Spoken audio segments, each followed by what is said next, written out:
Whore's daughter, you think you can bring this shame into my house? My house. Another crack, louder this time. Look at me when I'm talking to you. Look at what you are. A bastard child of a cripple and a liar. My name is Rebecca, and that voice belonged to my grandfather, the man whose blood runs in my veins, but who never once, in all my 17 years, had ever spoken my name. To him, I wasn't a person. I was a stain, a living, breathing reminder of a secret our small, forgotten town of Havenwood refused to forget. I was born out of wedlock, a bastard, and in a town stitched together by church gossip and century-old grudges, that label was a life sentence. My mother, Clara, was a fragile bird of a woman, with a spirit as gentle as her name, but a body betrayed by a twisted leg that had her leaning on a crude wooden cane since childhood. No man in Havenwood wanted a wife who was, in their cruel words, broken goods, beautiful in her own quiet way, but broken. So she remained alone, until, at 30, she had me. Who was my father? That was the question that had haunted my entire existence.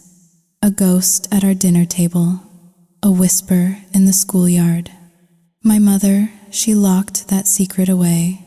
Deep inside her, she was terrified. Terrified that if the truth ever came out, the wife of the man she'd loved would descend upon us like a storm, and we, two small, fragile ships, would be torn to pieces.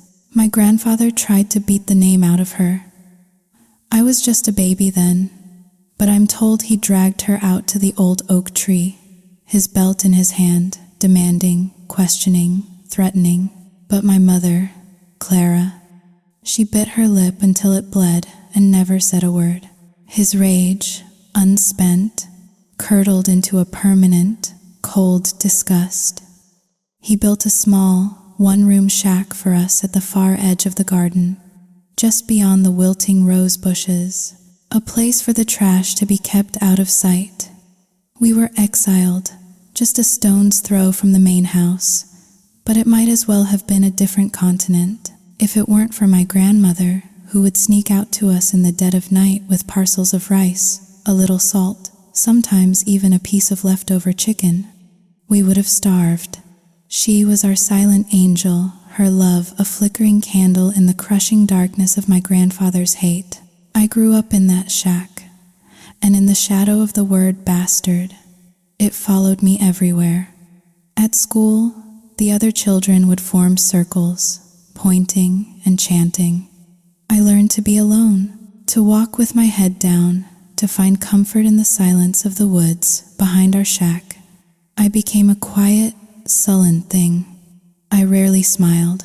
What was there to smile about? Life, for a bastard girl in Havenwood, was a long, gray road with no end in sight. Everything changed the year I turned 17. By then, I had dropped out of school. Education was a luxury we couldn't afford, and besides, the daily torment had become unbearable. I started taking on odd jobs, weeding gardens, washing dishes at the local diner, anything to earn a few dollars for rice, for medicine for my mother. Her leg was getting worse, the muscles innering, tightening into knots of constant pain. With the money I earned, I managed to patch the holes in our shack's roof and reinforce the walls against the biting winter wind. It wasn't much, but it was ours. One afternoon, I was walking home, my body aching from a long day of picking strawberries under the hot sun. As I neared the shack, I heard voices from inside, my mother's, soft and pleading, and a man's, low and heavy with a sorrow I couldn't place. "What are you doing here, Harold? If your wife finds out, God, she'll kill me. You have to go." "I'll go, Clara. I brought something for the girl, for Rebecca." My heart stopped. Someone had said my name, a man. "I saw her in the fields the other day. he continued, his voice thick with emotion. Her shirt, it was all patches. A young girl shouldn't have to live like that. And this is for you. A new herbal balm for the pain. You steep it in hot water twice a day before you eat. Thank you, Harold.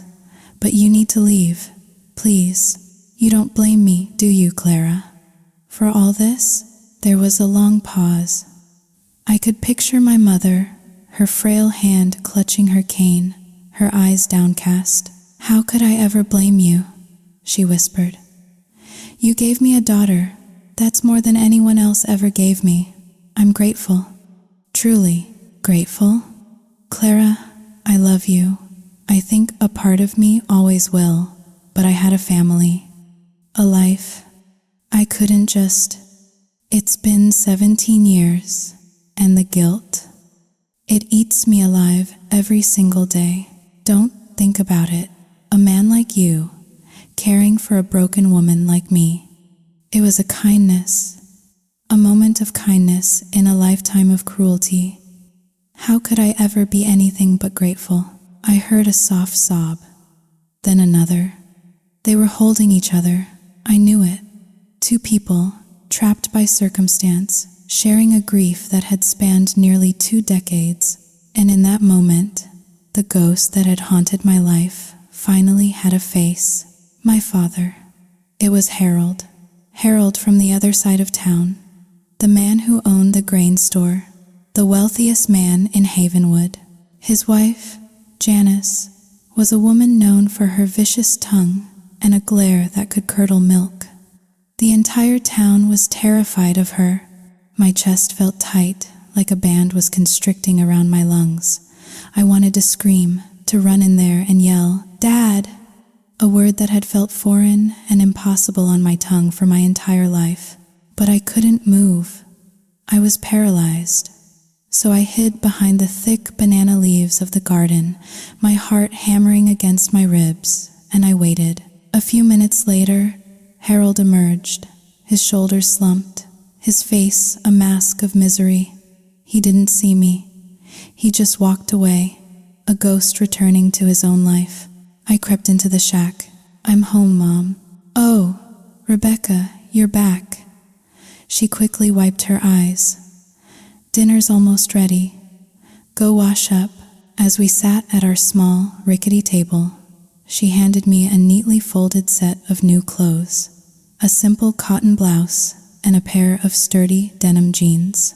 I bought these for you," she lied, her eyes not quite meeting mine. "Do you like them?" "I love them, Mom." "Thank you." I didn't press her. I understood. She was protecting me, protecting us, Janice and her sons. They wouldn't hesitate to destroy us if they ever found out. So I played along. I took the clothes, and that night I slept with them, clutched to my chest. It was foolish, I know, but it was the first gift my father had ever given me. I had to treasure it. From that day on, whenever I had to walk past the grain store, I would slow my pace, pretending to look at something in a shop window, just to catch a glimpse of him. He was a handsome man, even with the lines of worry etched around his eyes. I realized, with a strange sense of pride, that I had inherited his fair skin, his tall frame, and the slight dimple that appeared when I smiled. On the rare occasions that I did, the town may not have acknowledged me, but even they would begrudgingly admit that the cripple's bastard had grown up to be a beautiful girl. My mother always told me I was her pride and joy, and that, more than anything, was what kept me going. It was the fuel for my fight, the reason I worked until my hands were raw, to put food on our table and to care for the only person in the world who had ever truly loved me. But in a town like Havenwood, secrets don't stay buried for long. They seep out like poison through the soil.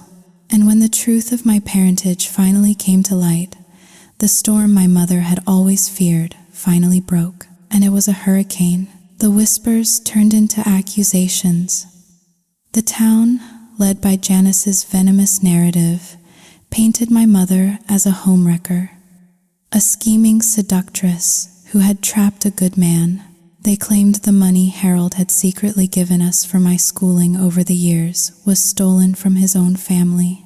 We became pariahs all over again, but this time, the hatred was louder, sharper, and far more dangerous. My grandfather, his precious family name dragged through the mud, exploded.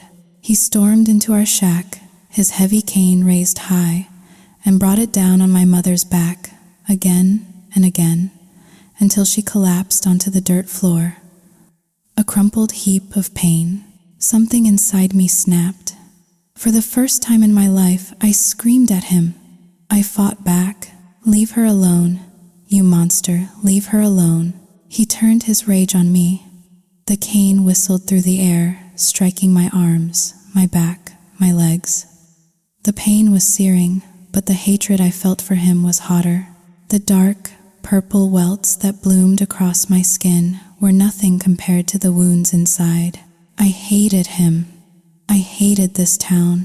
I hated this life. Lying on my cot that night, unable to move without a fresh wave of agony, a new resolve hardened within me. I was done. We were done. I would get my mother out of this hellhole. I would take her somewhere new, somewhere far away, where the word bastard didn't exist, where she could live out the rest of her days in peace.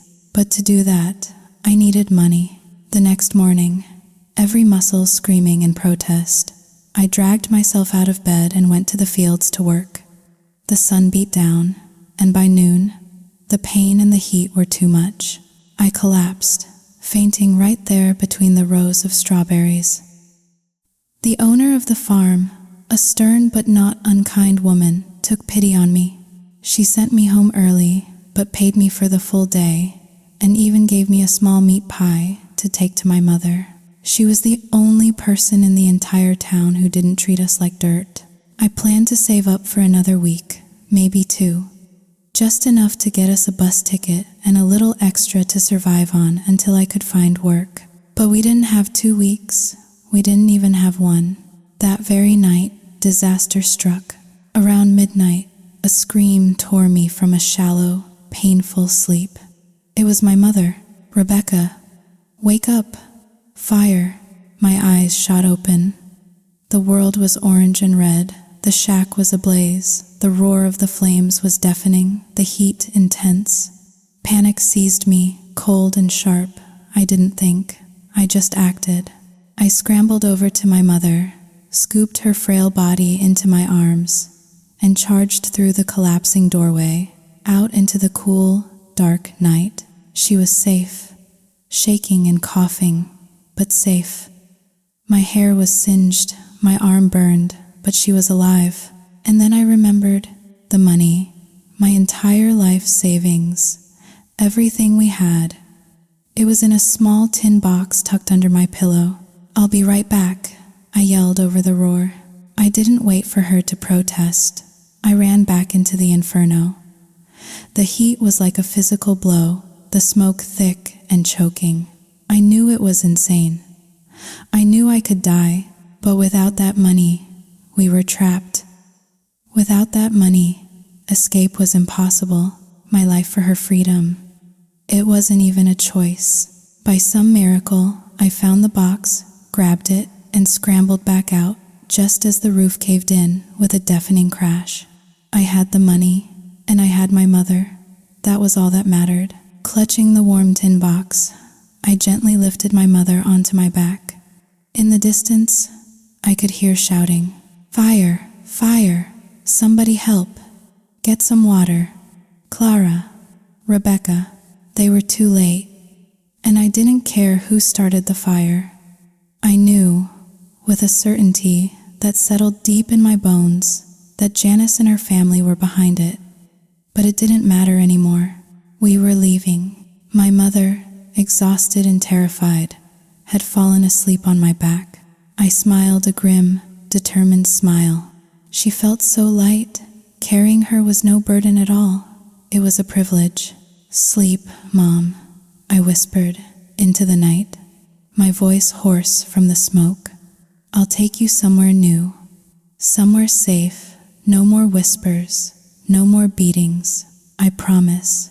And with the flames of our past lighting up the sky behind us, I started walking towards the main road, towards the city, towards a new life, or so I hoped. Chicago, I whispered to myself, the name a prayer on my lips. Chicago, here we come. I carried her until we reached the main highway, the long, dark ribbon of asphalt I'd only ever heard stories about. My grandmother had once told me that if you followed this road long enough, it would take you all the way to the city. I stood there, a small, soot-stained girl with her disabled mother on her back, and waited. Just as the sky began to bleed from black to a bruised purple, the headlights of a Greyhound bus cut through the dawn mist. It slowed, its air brakes hissing in the quiet morning. The door opened.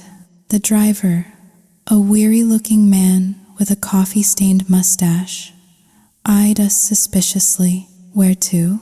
Chicago, I said, my voice barely a whisper. He looked at our grimy faces, our patched clothes, the singed edges of my hair. You got money for a ticket? How much? Depends where in Chicago. Never been, but I hear there's a place called Millennium Park. Big, shiny bean. I just needed a destination, any destination to Millennium Park, then $30 a head, 60 for the two of you. I reached into my pocket, pulling out the wad of cash I'd saved. It felt like a fortune. I paid him without hesitation. Seeing the money, his suspicion softened into something like pity. He opened the door wider. I carefully carried my mother onto the bus and settled her into a seat by the window. As the first rays of sunlight hit her face, I saw the full extent of our condition. We were covered in soot, our faces streaked with grime and tears. My mother touched my burnt, ragged hair, and her eyes filled with a fresh wave of sorrow. Rebecca, I'm so sorry, she whispered, her voice cracking. It's my fault you've had to suffer so much. If there's a next life, I swear I'll give you a better one. Don't say that, Mom, I said, forcing a strength I didn't feel. We're going to Chicago. We're going to start over. It'll be peaceful, happy, you'll see. But we're really going to Chicago? Yes. We don't know anyone there. How will we survive? I'll take care of it. I'll find work. All I need is for you to be with me. But I'm just a burden. I can't help you with anything. I took her small, frail hand in mine. Mom, you don't have to lead the way for me. You just have to be the reason I keep going. You're my motivation. That's all I need. So don't worry about anything. Okay. She nodded, a single tear tracing a clean path through the soot on her cheek. 18 years old, with a disabled mother, a few $100s in a tin box, and a desperate dream. They say home is where the heart is, but for me, home was a living hell. So I was running toward a new life, in a new city, with nothing but sheer, bloody-minded determination to guide me. 2 hours later, the bus hissed to a stop. We were there, the heart of the city. We stepped out, and the world assaulted my senses. The noise, the smells, the sheer scale of it all. People rushed past, a river of faces that didn't see us, didn't care about the two grimy figures standing lost and overwhelmed on the sidewalk. In a city of millions, we were utterly, terrifyingly alone. But I refused to be broken. My mother needed me. I would not fall. I spent the morning asking strangers for directions, my voice hoarse, my question the same over and over. Excuse me, do you know where I can find a cheap room to rent? After hours of walking, of being ignored, of being looked at with disgust, we finally found it. a run-down tenement building in a forgotten part of the city, a place the locals called the Warren. It was a maze of crumbling brick and desperate people. We were in luck. The landlady, a large woman with a perpetually sour expression, had one room left, $500 a month. I had $800 to my name. It was our entire fortune. I paid her the first month's rent without hesitation. We had a roof over our heads. That evening, after buying a loaf of bread and some cheese for my mother, I immediately set out to find work. With no high school diploma, no skills, and being new to the city, I knew my options were limited. I'd do anything that paid. But we had another problem. We had only the clothes on our backs. My remaining $300 had to last for food. I couldn't afford to buy us new clothes. So, swallowing my pride, I knocked on the door of the room next to ours. It was occupied by two sisters, women in their 30s who, like us, had come to the city from a small town to find work. They cleaned houses for the rich. I felt a pang of shame, standing there like a beggar. "Excuse me," I started, my voice small. "My name is Rebecca, my mother and I. We just moved in next door." One of them, a woman with kind eyes named Maria, looked me up and down. "My God, child, you look like you just walked out of a fire." Tears welled in my eyes. "We did. Our home burned down. We don't have any other clothes. I was wondering if you had anything old you were planning to throw away. Just something for us to wear. I'll get a job, I promise. As soon as I get my first paycheck, I'll buy new ones and return them." The woman's expression softened. She disappeared into her room and came back with a large plastic bag filled with clothes. "I don't have any money to lend you," she said gently, "but I have plenty of clothes. The families I clean for, they give me their old things all the time, more than I could ever wear. Here, take what you need, for you and your mother. It's a gift.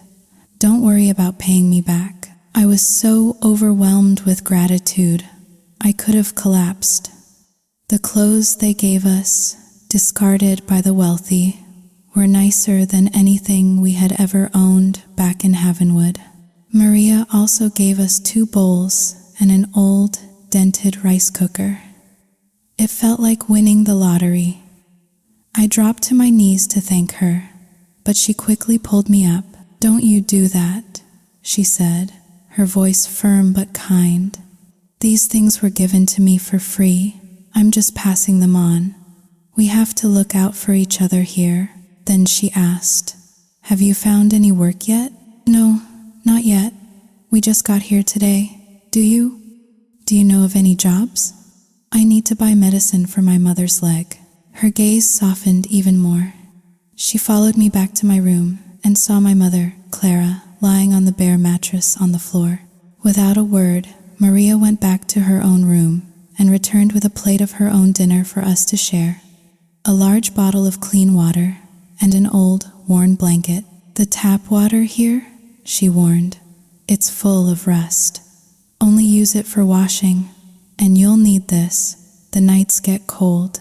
That night, for the first time in what felt like a lifetime, we were warm. Maria's kindness didn't stop there. She was a godsend. She took me under her wing, introducing me to some of the families she worked for, vouching for me, teaching me how to clean a big city apartment. The next day, she took me with her on her rounds, showing me the ropes, and by the end of that first day, I had earned my first $150. The work was physically demanding, but it was nothing compared to the back-breaking labor in the fields. And the pay, it felt like a king's ransom. I knew with a surge of hope that I could do this. I could make a life for us here. 1 month passed, then another. A routine settled in. I became proficient at my job, and soon I was earning a steady income. $4,000 a month.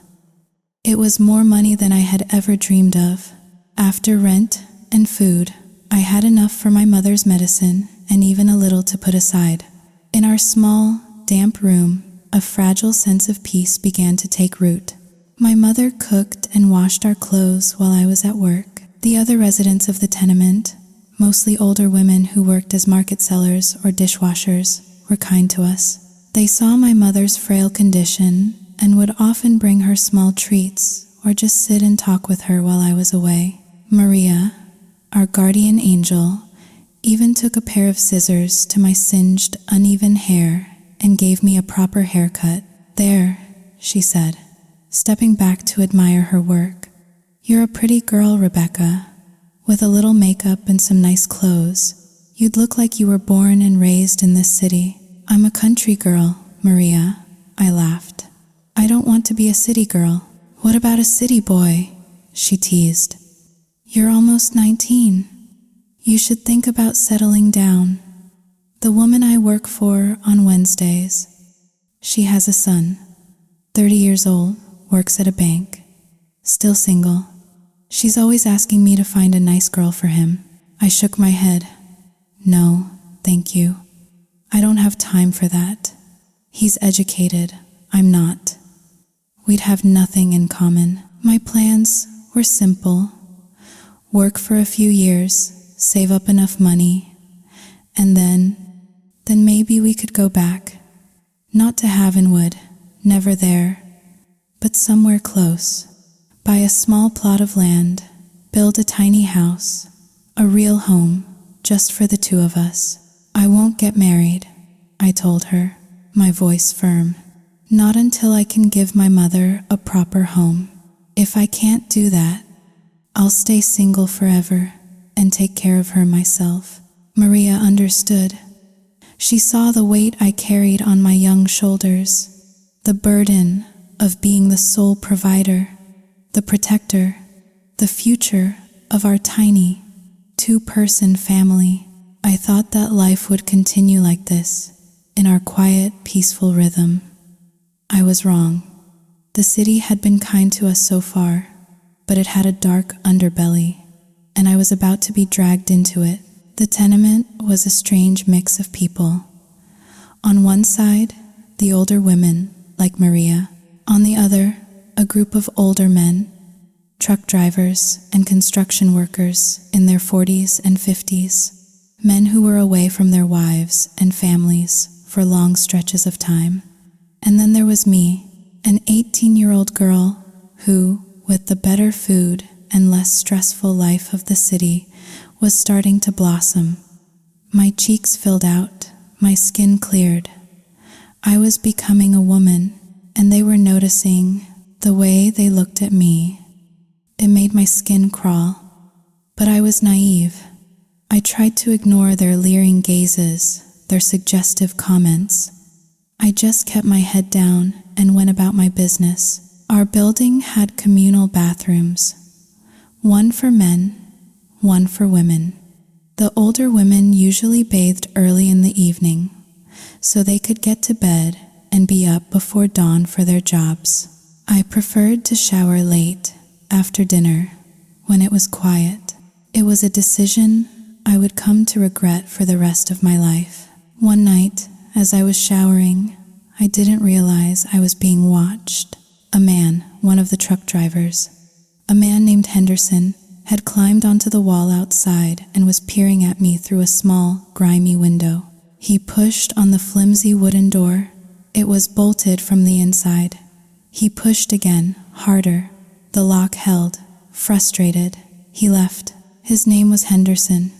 He was 42, with a wife and kids back in some town I'd never heard of. He'd been living in the tenement for a year, and for the past month, he hadn't been home. The lust had been building in him, a sickness in his blood, and he had set his sights on me. That night, he couldn't sleep. The image of me, my naked body under the water, was burned into his mind. The next day, while everyone was at work, he went to the women's bathroom. He tampered with the lock. From the outside, it looked fine. but he had weakened it. A single, hard shove was all it would take. That evening, just like every other, I went to take my shower around 9:30. The hallway was empty. Everyone was asleep. I was soaping my hair when the door burst open. I spun around, my heart leaping into my throat. It was him, Henderson. Before I could even scream, he lunged at me. He struck me on the side of the head with a heavy piece of wood he had hidden behind his back.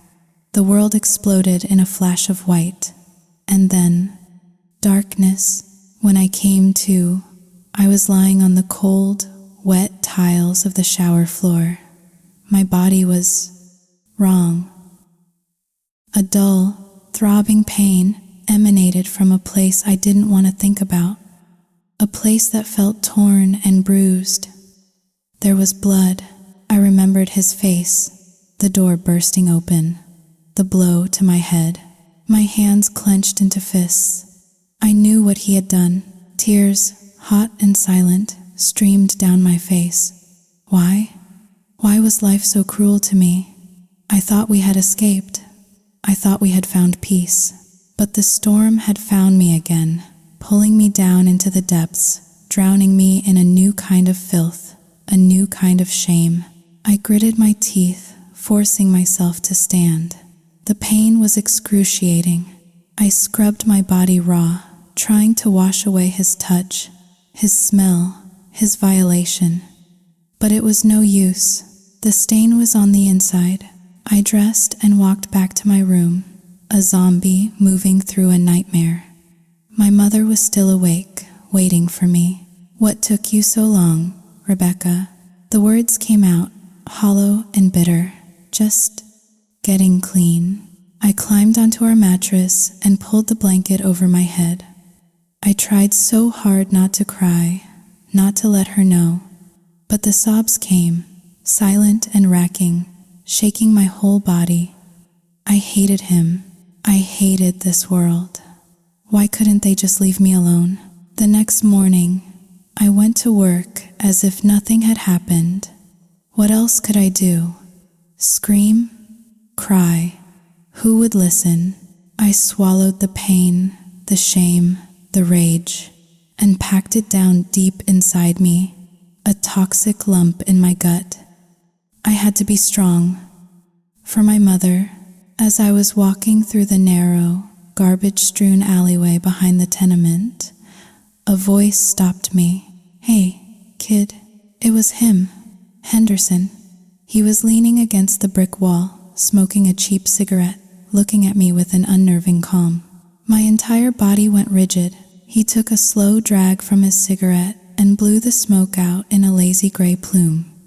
"I'll kill you," I said, my voice low and shaking with a fury I could barely contain. "Sooner or later, I will kill you." A slow, ugly smile spread across his face. He pushed himself off the wall and took a step toward me. I flinched back. "You got a lot of fire for a little thing, don't you?" He chuckled, a gravelly, repulsive sound. "But you're forgetting something, sweetheart." He took another step, his shadow falling over me. "You've still got that crippled mother of yours to think about. What happens to her if something happens to you, huh? Who's gonna buy her medicine then?" His words were like a punch to the stomach, stealing all the air from my lungs. He was right. My mother. She was my everything. But she was also my weakness, my anchor, and my chains. He knew it. I grit my teeth, tasting blood. "You're a monster."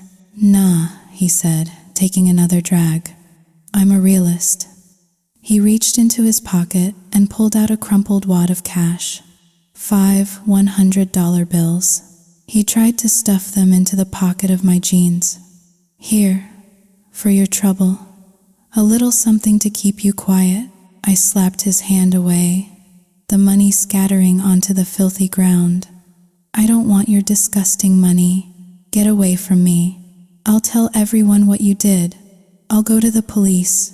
He laughed out loud this time, a full-throated, mocking laugh that echoed in the narrow alley. You'll tell them what? Go ahead. Tell them. Let's see who they believe. A respected, hard-working man like me? Or the little tenement slut who lives with her crippled mother? Where's your proof, huh? You think anyone's gonna take your word for it? You'll just be dragging your own name through the mud. You think any decent man will ever want you after that? He leaned in close, his breath hot and sour with the smell of stale coffee and nicotine. You want to report me? Go on. But when the cops arrest you for making false accusations and your mother is left all alone, maybe she gets so sad, so lonely, she just dies. Don't put that on me. He stared into my eyes, and I saw the absolute certainty there. He knew he had me trapped. A girl like me had no power here, no voice. He just smirked, turned, and walked away, leaving me standing there, shaking, surrounded by his filthy money on the ground. I left it there to be washed away by the rain. I cried then, not tears of sadness, but of pure, unadulterated rage. I was a cornered animal, and a cornered animal will do anything to survive. From that day on, I changed.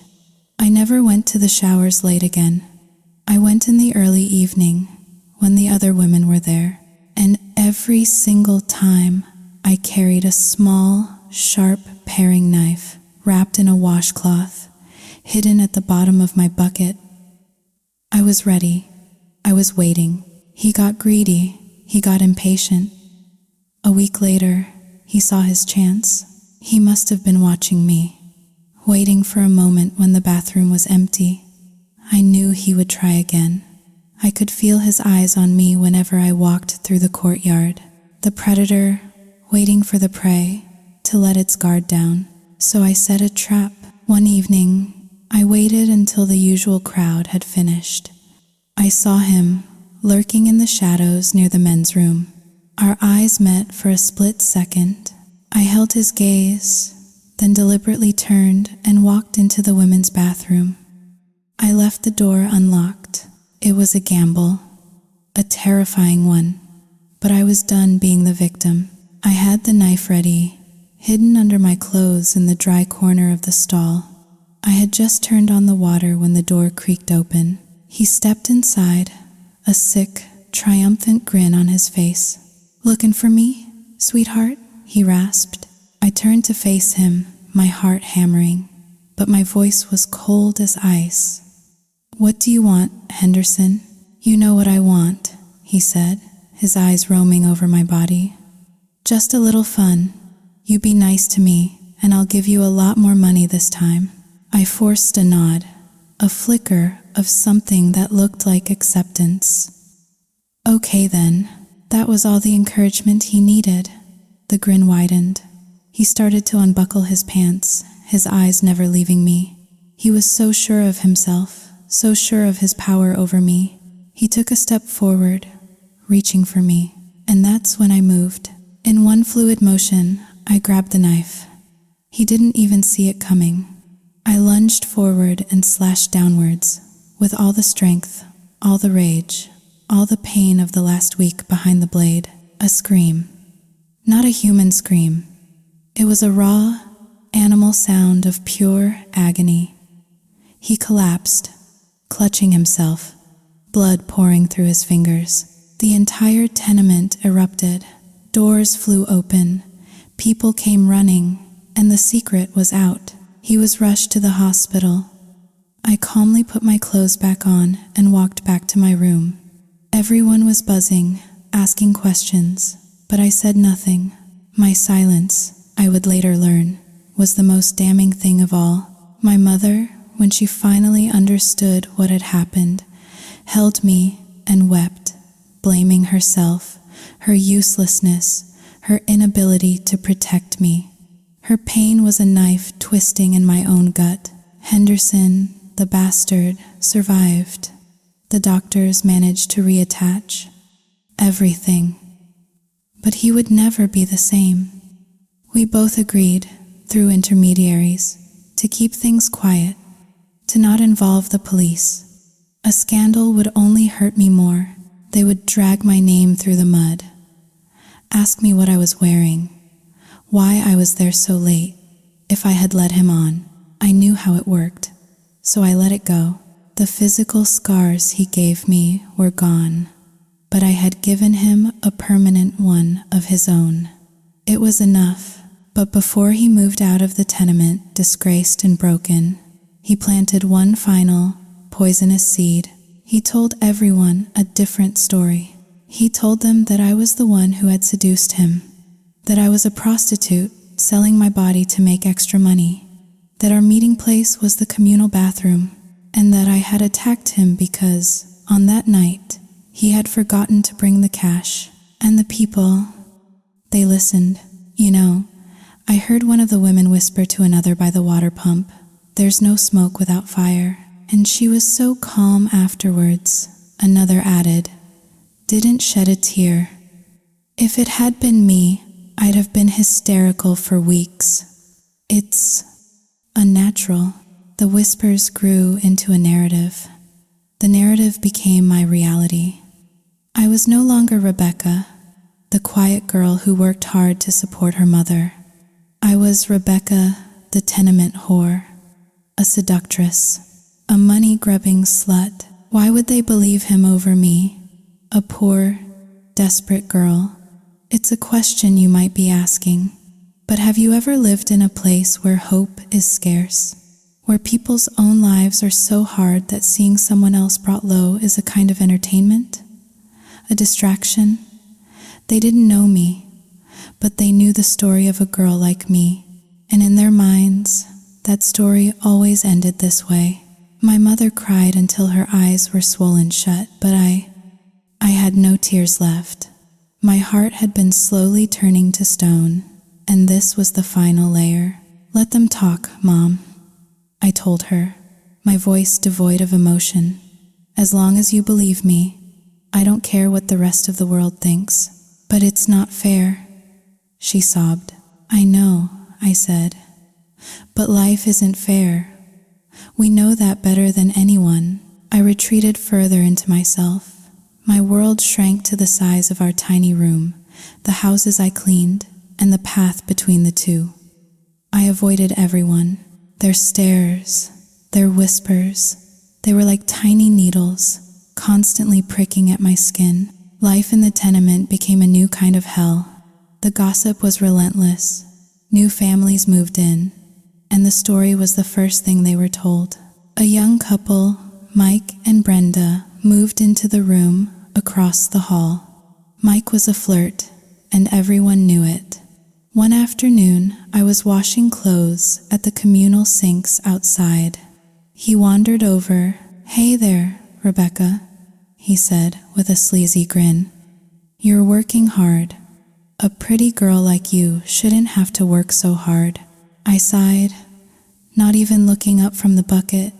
"You're a married man, Mike. Go bother your wife." "Aw, don't be like that. We're just talking. Why don't we go grab a coffee sometime? Get to know each other." "I'm not interested." Just then, Brenda came storming out of their room.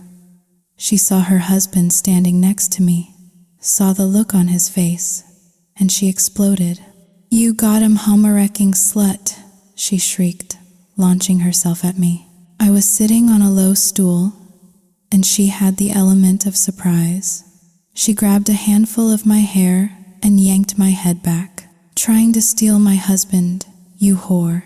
A searing slap across my face. Then another. I had been wrongly accused, beaten, violated, and slandered. And now, this. Something inside me, the last remaining thread of patience and submission, snapped. I roared, a sound of pure rage, and fought back. I grabbed her hair, kicked, scratched, bit. We rolled on the ground, a tangle of limbs and fury, our screams echoing through the courtyard. It took 3 men to pull us apart.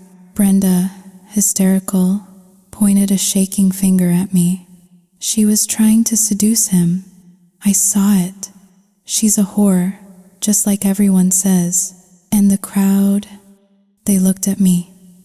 Not with pity, not with doubt, but with confirmation. The story was true. Look at her, a violent, man-stealing whore. I was being wronged again, but no one would believe me. I was trapped in the prison of their lies. I became even more withdrawn, my shell growing thicker, harder. The final straw came a few weeks later. I was at the sink again, this time washing the dinner dishes. One of the other husbands in the building, a man named Stan, whose wife was visiting family out of town, came up beside me. "Hey, Rebecca, need a hand with that?" he asked, his voice overly friendly. Before I could answer, he plunged his hands into the soapy water, his fingers intentionally brushing against mine. It was a small thing, a tiny violation compared to the others, but it was the one that broke the dam. All the pain, all the injustice, all the bottled up rage from a lifetime of being wronged erupted out of me in a single volcanic burst. In the dish bucket was a pair of kitchen scissors. I snatched them up, the cold metal a comfort in my hand. I spun on him, my eyes blazing with a madness I didn't know I possessed. "Get away from me," I screamed, my voice cracking. He stumbled back, his eyes wide with shock. The courtyard went silent. Everyone turned to look. I stood there, trembling, the scissors held out in front of me like a weapon, and I let them have it, all of it. "Why?" I shrieked, my voice echoing off the brick walls. "Why won't you people just leave me alone? I came here for a peaceful life with my mother. I haven't done anything to any of you. Why do you hate me so much?" Tears were streaming down my face now, hot and furious. That man, Henderson, he attacked me. He violated me, and you all believed him. You believed his lies, and you called me a whore. This man's wife. I gestured wildly at Mike, who was cowering near his doorway. She attacked me because her husband wouldn't leave me alone, and you all blamed me. You have pushed me, and pushed me, and pushed me into a corner. Are you happy now? Is this what you wanted? I raised the scissors higher, my knuckles white. Well, let me make you a promise, a vow, to God and to anyone who can hear me. The next man who touches me, the next man who even speaks to me in a way I don't like, I swear, I will kill him. I will put these scissors right in his throat. Do you understand me? I panted, my chest heaving, my eyes scanning the terrified faces around me. Do you? Silence. Complete, utter silence. Try me, I whispered, the words a venomous promise.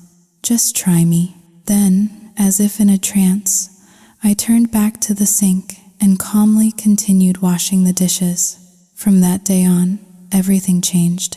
They were afraid of me. The men avoided my gaze. The women hurried their children inside when I walked past.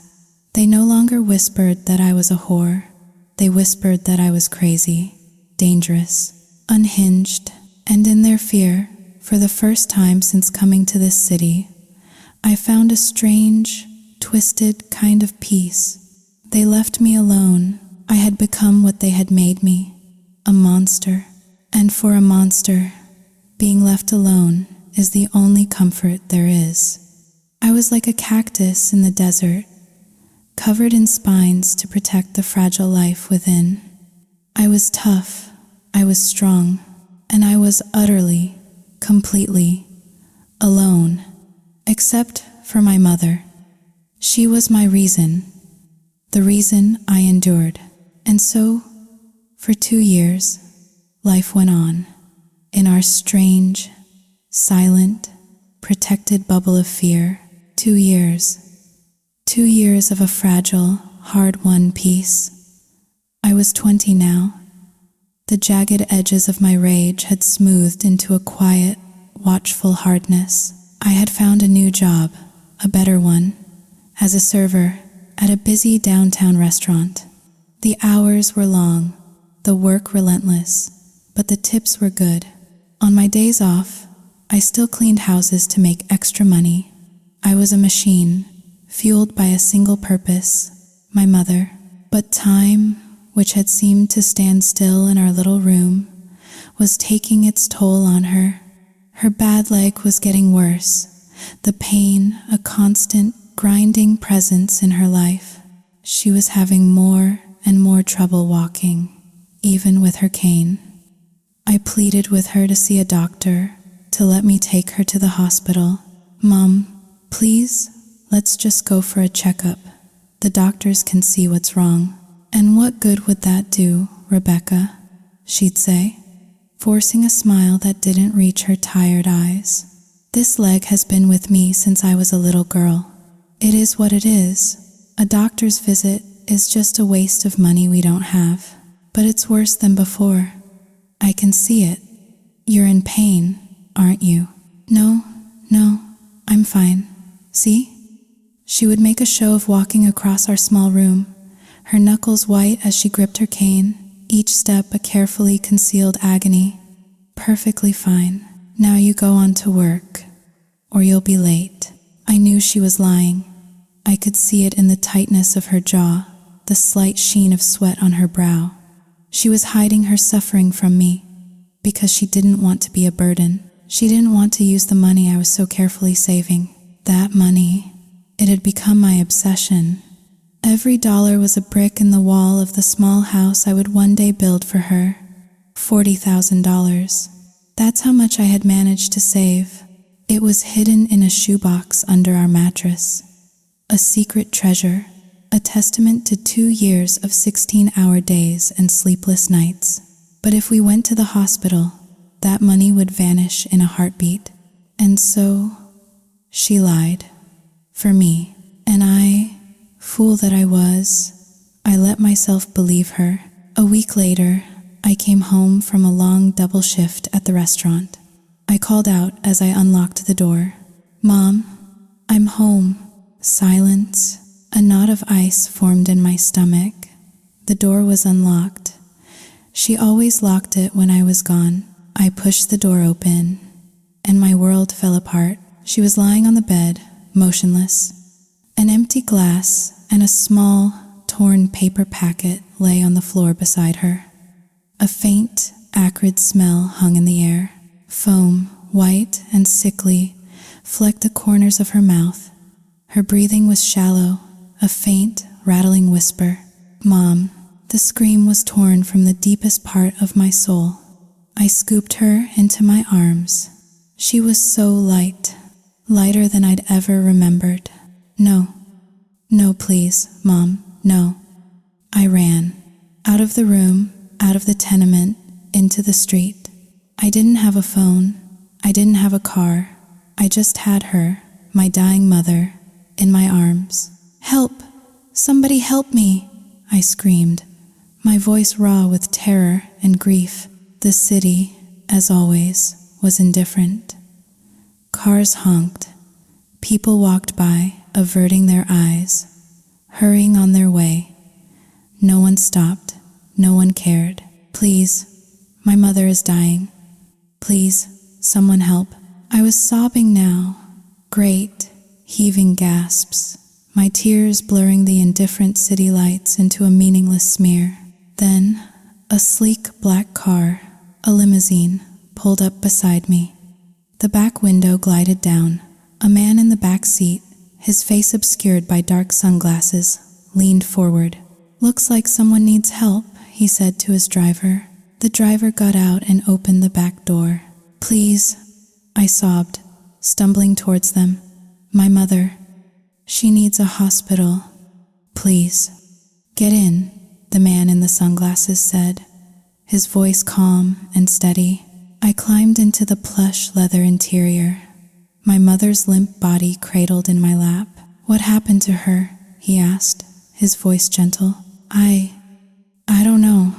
I came home and she was like this. Please, just save her. Please." "Calm down," he said, his voice a soothing balm on my frayed nerves. We'll get to the hospital as fast as we can." He pulled out a phone and made a call. "Alex, I've got a situation. An older woman, possible poisoning, foaming at the mouth, shallow breathing. I'm bringing her to you now. Have a team ready." He hung up and turned to me. "My friend is the head of the ER at the best hospital in the city. She'll be in good hands." We sped through the city, the siren he'd somehow produced clearing a path for us. I sat there, shaking, my mother's life slipping away in my arms. I was so scared, so terrified of being alone. Without her, I whispered to the stranger, to myself, to the universe, "I don't know how to live." He didn't say anything. He just handed me a tissue. We arrived at the hospital, and a team of doctors and nurses was waiting, just as he'd promised.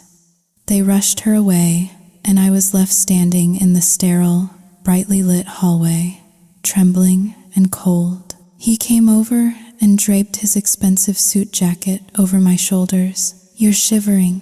I'm scared. "I know." He bought me a new pair of sandals from the hospital gift shop, noticing that in my panic, I'd run out of the house barefoot. He sat with me for 4 hours in the cold, uncomfortable waiting room, a silent, comforting presence. But there are some things that even the best doctors and the kindest strangers cannot fix. A doctor, a man with tired, sad eyes, finally came out to speak to us. "I'm so sorry," he said. "We did everything we could. But the poison, it had already destroyed her internal organs. She's gone." The world went white, then black. I fainted. The days that followed are a blur. The police came, they asked questions. It was determined that she had taken her own life. Rat poison. She had asked one of the men in the tenement to buy it for her, claiming we had a mouse problem. A mouse problem. The guilt was a physical thing, a crushing weight that made it impossible to breathe. She had been in so much pain, and I hadn't seen it. I had been so focused on saving for our future that I had failed to see that she was barely surviving the present. That kind stranger, the man from the limousine, he took care of everything, the funeral, the hospital bills. I was in a daze, barely able to function. He paid for it all. A month later, when the fog of grief had lifted just enough for me to see, I knew what I had to do. I took the $40,000 from the shoebox and went to find him. I didn't even know his name, but I knew where he lived. The driver had dropped me back at the tenement that night, and as we pulled away from the hospital, I had seen the grand, imposing gates of a mansion just 2 blocks away. A mansion with golden gates. I stood before those gates and rang the bell. A housekeeper answered. "I'm here to see the owner," I said. To repay a debt, she led me into a house so vast and beautiful, it felt like a museum. I was so intimidated, I almost took off my sandals at the door. I sat on a velvet sofa, my hands clutching the plastic bag containing my life savings, and waited. He came down the grand staircase, dressed in a simple t-shirt and jeans, but he still radiated an aura of power and wealth. "Hello," he said, a small, kind smile on his face. "How are you holding up?" "I'm okay," I lied. "I came here to thank you for everything you did for me and my mother, and to find out how much I owe you." "My assistant handled the details," he said. "I'm not sure of the exact amount, but you don't owe me anything. Consider it a gift." "No," I said, my voice firm. "I have to pay you back. Please, ask your assistant." He sighed, seeing my determination. He made a call, putting it on speakerphone. "Sir?" A voice on the other end answered. "Daniel, what was the total for Rebecca's mother?" "All in, sir," The hospital bills and the funeral arrangements came to $210,000. My blood ran cold. $210,000. The world swam before my eyes. He hung up. You heard him. But as I said, you don't need to worry about it.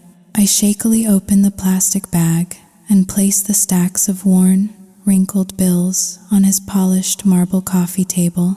I have $40,000, I whispered, my voice thick with shame.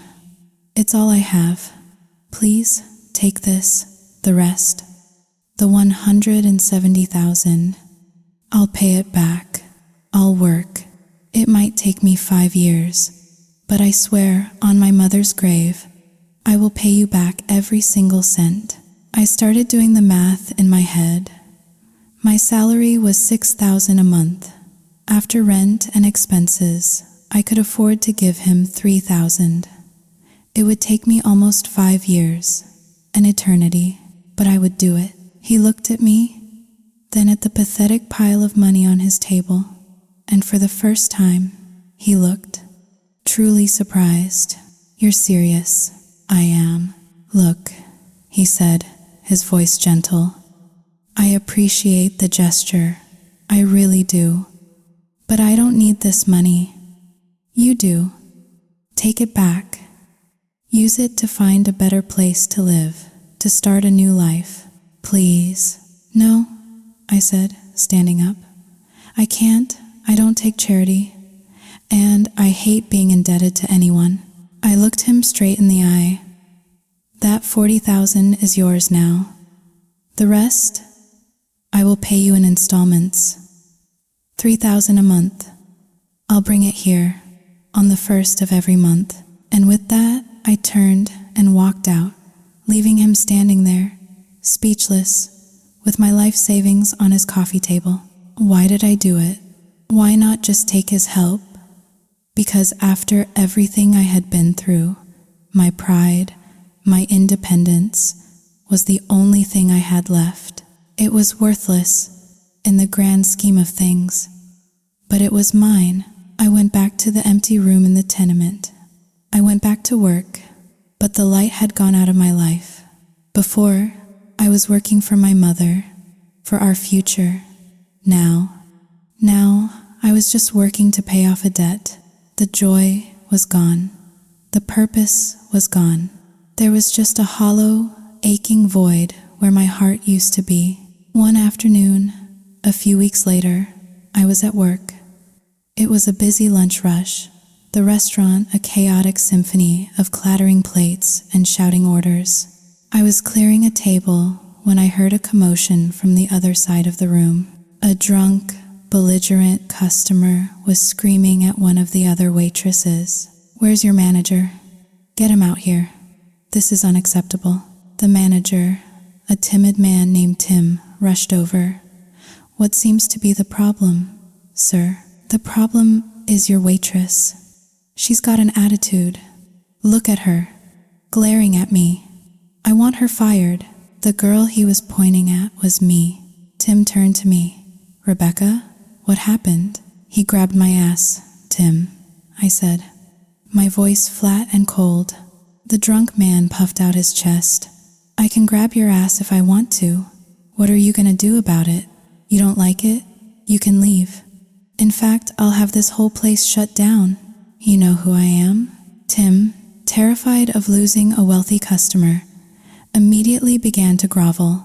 Sir, please accept our deepest apologies. Rebecca, apologize to the gentleman.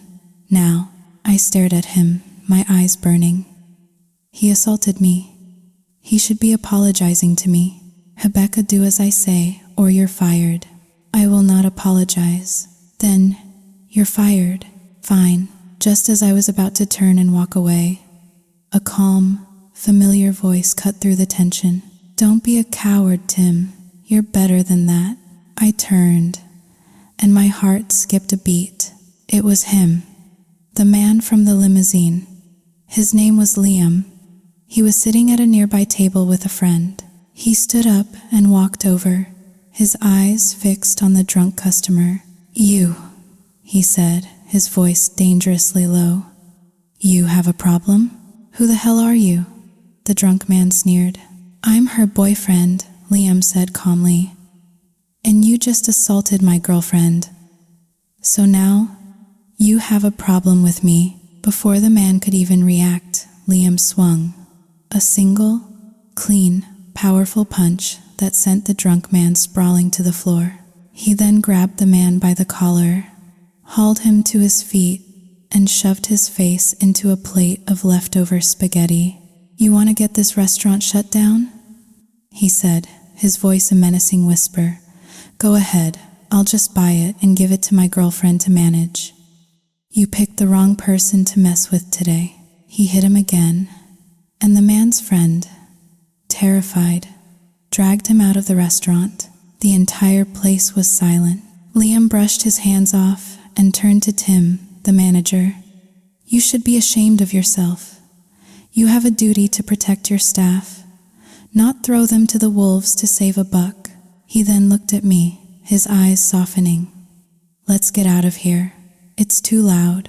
He led me outside, to his car. I was in shock. You have something you want to talk to me about?" I asked, my voice trembling.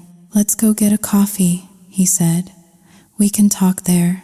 This man, this stranger, what did he want with me? And why did my heart feel like it was about to beat its way out of my chest? He didn't take me to a coffee shop. Instead, he drove me back to the tenement, to my home. "Wait here," he said, getting out of the car. He disappeared into the dark, grimy entrance of the building. I sat in the plush silence of his car, my mind reeling. What was he doing? A few minutes later, I saw a light go on in my window. He was in my room. The thought sent a strange shiver through me. Curiosity, mingled with a sliver of fear, got the better of me. I got out of the car and followed him. The room, my tiny, pathetic little room, seemed to shrink even further with his presence. It was barely bigger than the walk-in closet in his mansion. A single, lumpy mattress on the floor, a makeshift table made of cinder blocks, and a plank of wood, a piece of clothesline strung across one corner, from which my few meager possessions hung. This was my life, the stark, ugly reality of it. "This is where you live?" he asked, his voice soft, devoid of judgment, but filled with a kind of awe. "Yes," I said, a defensive edge to my voice. "For the last 2 years." He walked around the tiny space, his eyes taking in every detail. "And the bathroom?" "Communal," I said, my voice flat, out in the courtyard. He looked at me, a strange expression on his face. "My God," he whispered. "How do you survive in a place like this?" "You get used to it," I said, shrugging. "People like me. This is what we can afford." He looked at me for a long moment, then his eyes fell on the shoebox peeking out from under the mattress. The box where I now kept the money for him. "Is that—" "Yes," I said, before he could finish. I pulled it out, took out the $3,000 I had saved for the month, and held it out to him. "Here, this month's payment. That makes it $167,000 left." He just stared at the money in my hand, then back at my face. He didn't take it. "You're really going to do this, aren't you?" he said, a note of disbelief in his voice. "I told you I would." He sighed, a deep, heavy sound that seemed to come from his soul. "Let's go get that coffee. We need to talk." We sat in a quiet, dimly lit cafe a few blocks away. He took out the plastic bag with the $40,000, my $40,000, and placed it on the table between us. "Take this back, Rebecca," he said, his voice earnest. "Please, consider it a gift, a loan, whatever you want to call it. But don't be so proud. Let me help you." "Liam," I said, my voice as firm as I could make it. "I've told you before, I don't take charity, and I don't want to be indebted to anyone. But you're struggling. Why won't you let me help you? I looked him straight in the eye, and for the first time, I let him see a glimpse of the darkness inside me. Because I don't trust you, I said, the words stark and honest. I don't trust anyone, not anymore. The world has taught me that kindness always has a price. So, what's yours? What do you want from me? He looked stunned, as if I had slapped him. I don't want anything. Everyone wants something, I retorted, my voice laced with the bitterness of a lifetime of betrayal. My mother was the only person in the world I ever trusted, and now she's gone. So, forgive me if I don't believe in the kindness of strangers. I stood up, pushing the money back towards him. If that's all you wanted to talk about, then we're done. I have to get some rest. I need to find a new job tomorrow. I walked out of the cafe without looking back, leaving him sitting there, a look of profound shock and something else. Something I couldn't quite decipher. On his handsome face, I didn't know it then, but my defiance, my refusal to be bought, my fierce, broken pride. It fascinated him. He was a man to whom money could buy anything. And here I was, a penniless girl from the slums, who threw his money back in his face. The next day, his assistant, Daniel, found me. A man in a sharp suit, with an even sharper gaze. Mr. Hayes would like to know about your past, he said, without any preamble. He wants to understand. And so, Liam Hayes, one of the wealthiest, most powerful men in Chicago, had me investigated. He learned everything about Havenwood, about the word bastard that had been branded on my soul, about my mother's twisted leg and my grandfather's vicious cruelty, about the fire, about Henderson and the lies and the scissors. He learned about the darkness that had shaped me, and he didn't run. That evening, I was at home when I heard a knock on my door. It was Liam. I know everything, Rebecca, he said, his voice soft. I just stared at him, my heart a cold, hard knot in my chest. And I'm so sorry, he continued, for everything you've been through. He told me he had a girlfriend, a woman named Catherine, an actress. It was a relationship arranged by their families, a merger of two powerful dynasties. He didn't love her. He was with her to please his grandfather, the patriarch of the family, the man who had raised him after his parents died, the man he owed everything to. He was trapped in his own gilded cage. We're getting married next year, he said, his voice flat. It's expected. Then he looked at me, and his eyes were filled with a strange, intense light.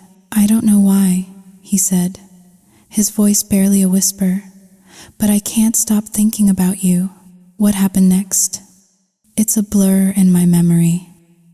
Maybe it was the shared loneliness in our eyes.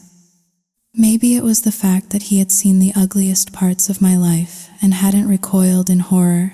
Maybe I was just so tired of being strong, of being alone. He kissed me, and for the first time in my life, I felt something other than pain or anger or fear. It was a spark, a tiny, fragile flicker of warmth in the frozen landscape of my heart, but it couldn't last. I knew that. He was engaged. He was from a different world, and I was just the girl from the tenement. The next morning, the reality of my situation came crashing down on me. What was I doing? This was a dead end, a path to more heartbreak, so I pushed him away. He would call. I wouldn't answer. He would text. I would ignore them. He came to the tenement, but I refused to open my door. But Liam Hayes was not a man who gave up easily. A week later, I came home from a long day of job hunting to find the tenement in an uproar. Or rather, a strange, eerie silence. The courtyard, usually bustling with activity, was empty. The lights in the other rooms were off. It was like a ghost town. I was filled with a sense of unease. Then, the landlady came scurrying over to me, a look of awe and fear on her face. "Rebecca, good news. A rich man. He came here today. He bought the whole building, and he said that from now on, you get to live here for free." My blood ran cold. And everyone else?" I asked, my voice a whisper. "He paid them all to leave," she said, her eyes wide. "Gave them enough money to find new places, with a little extra," he said. "He said he wanted you to have some peace and quiet. He said no one would ever bother you with gossip again." She hurried away, leaving me standing in the center of the now empty courtyard, the silence pressing in on me from all sides. He had bought the entire building, just for me. That night, for the first time in 2 years, I was truly alone, and I was terrified. The silence was deafening. The emptiness was a tangible thing, a ghost that haunted every corner, every creak of the old building, every scuttling sound from the alley, every mournful cry of a stray cat. It all sounded like a threat. I barricaded my door and lay in bed, trembling, the paring knife clutched in my hand until the sun came up. I didn't sleep for a second. The next morning, I was a wreck. My eyes were red and swollen, dark circles etched beneath them. As I opened my door, my heart nearly stopped. His car was parked in the middle of the courtyard. He was leaning against it, a thermos of coffee in his hand. "Good morning," he said, a cheerful smile on his face. "Did you sleep well?" That was it, the final straw, the sheer, unmitigated arrogance of it. He thought he could just buy my world, rearrange it to his liking, and I would be, what? Grateful? I snapped. I ran to the corner of the courtyard where the janitor kept his tools. I grabbed the old, stiff-bristled broom, and I went after him. You monster!" I screamed, swinging the broom like a baseball bat. "You think this is a game? You think you can just play with my life like this?" I was terrified all night, all alone, in this mausoleum you've created. "I'm going to kill you," he yelped, dodging the blow, coffee sloshing everywhere. "Whoa, Rebecca, calm down. I was just trying to help." He ran, and I chased him, swinging the broom wildly, landing a few satisfying thwacks on his backside. We ran around and around the courtyard, a bizarre, comical scene of a billionaire being chased by a furious girl with a broom. "I thought you wanted to be left alone," he yelled, panting. "Not like this, you idiot," I screamed back, tears of frustration streaming down my face. "Not like this." Finally, exhausted, I collapsed onto the ground, sobbing. He cautiously approached me, keeping a safe distance. "I'm sorry," he said, his voice soft and sincere. I messed up. I didn't think. I wanted to protect you." I looked up at him, my face a mess of tears and dirt. And in that moment, I saw him not as a billionaire, not as a savior, but just as a man who was trying, in his own clumsy, misguided way, to do something good. "You're an idiot, Liam Hayes," I sniffled. He smiled, a small, sad smile. "I know." He came to me that evening with a proposition. "You can't stay here alone," he said. "It's not safe, and I need a housekeeper. My old one just retired." I stared at him, my eyes narrowed. "You fired your housekeeper, didn't you?" He had the grace to look ashamed. "She's on a very generous, fully paid, indefinite vacation. Look, the offer is this. Come work for me. For 1 year. At the end of that year, your debt will be cleared. All $210,000 of it. You'll have a safe place to live, a good salary, and after a year, you'll be free. No debts, no obligations. You can go anywhere, do anything you want. It's a better deal than working for 5 years to pay me back, isn't it? I was suspicious. What's the catch? No catch, he said, his eyes pleading. I want you to be safe. And I want you to be close. It was a crazy, dangerous idea. Living in his house, seeing him every day, but the tenement, I couldn't stay there. And the thought of being free of the debt in just 1 year, it was a powerful lure. Okay, I said, my voice barely a whisper. I'll do it, but let me make one thing clear. This is a business arrangement, nothing more. You try anything at all, and I'll be gone, and I'll take a piece of you with me. Do we have an understanding? He looked at the memory of the broom in my hand, at the fire in my eyes, and he nodded. Crystal clear, he said. And so, my life took another sharp, unexpected turn.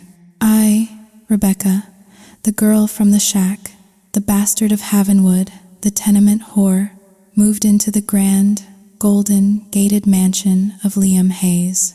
I was the new housekeeper, and I was walking into the lion's den.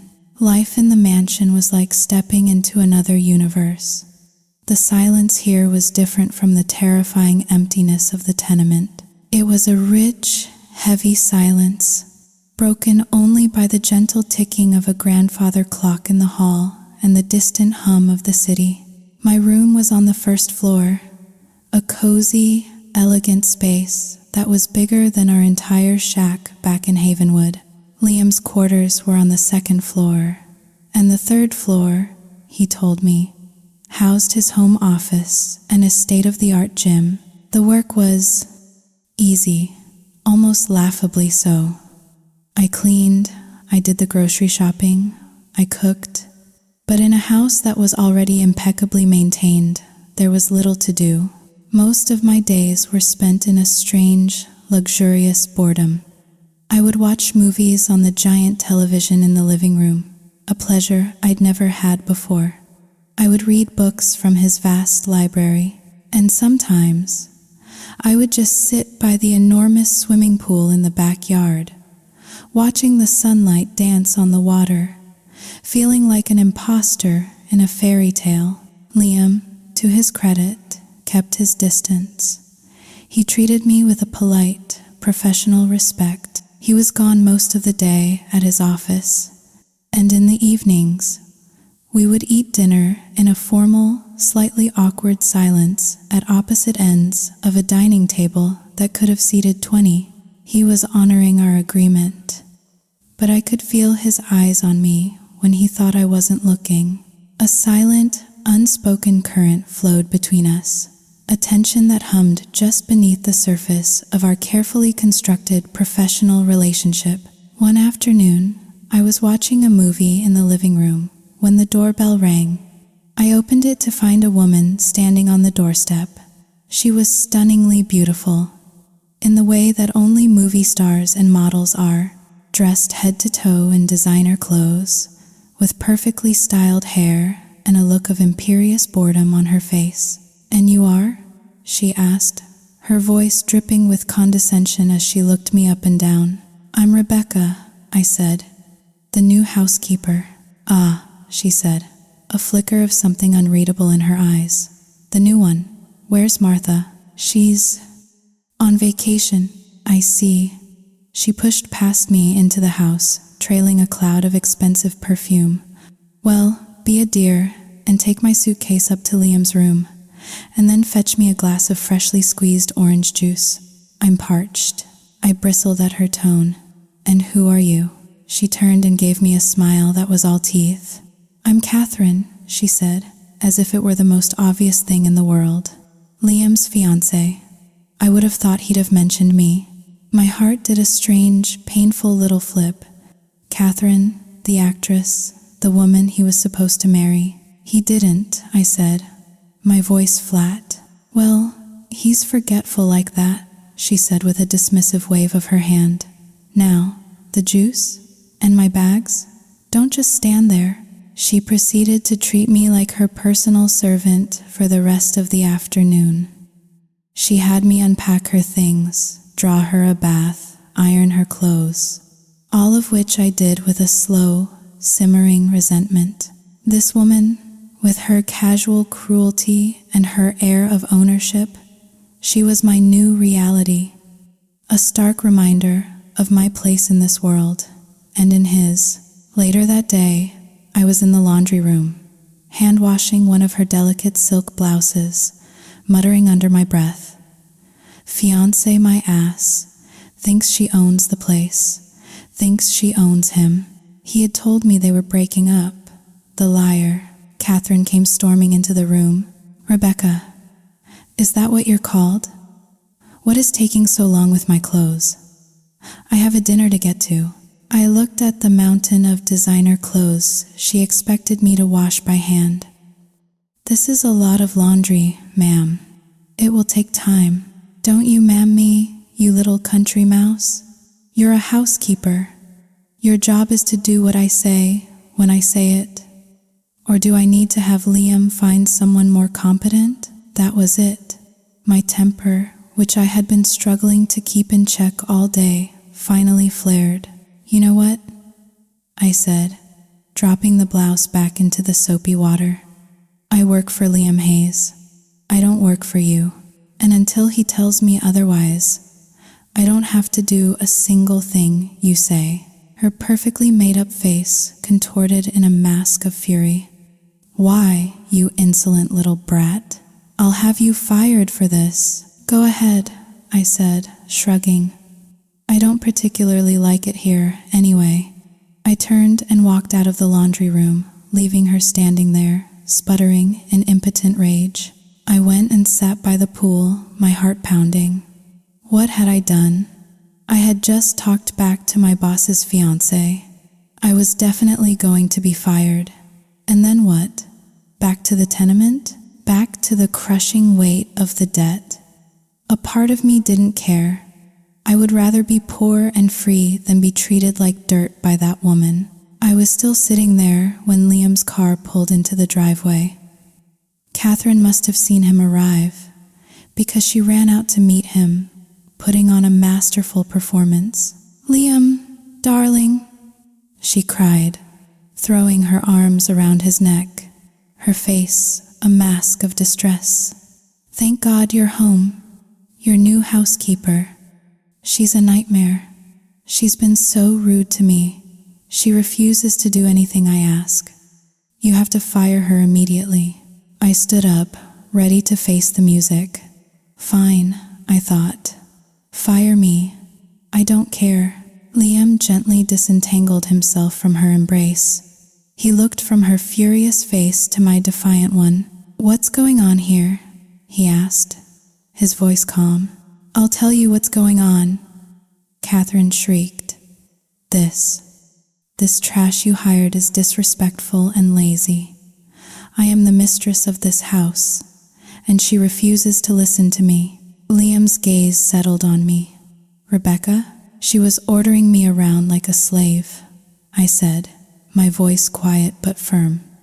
"I told her that I work for you, not for her." Liam was silent for a moment. Then he looked at Catherine, and his eyes were cold as ice. "She's right," he said. "She works for me, not for you. And another thing, you are not the mistress of this house. Not anymore. I thought I made that clear to you last week. We are over, Catherine." Catherine's jaw dropped. But our families, your grandfather." "I'll deal with my grandfather," he said, his voice leaving no room for argument. "Now, I think it's time for you to leave." He then turned to me, his expression unreadable. "Rebecca, please go inside and pack all of Miss Dubois' belongings, and then throw them out onto the street." A slow, wicked smile spread across my face.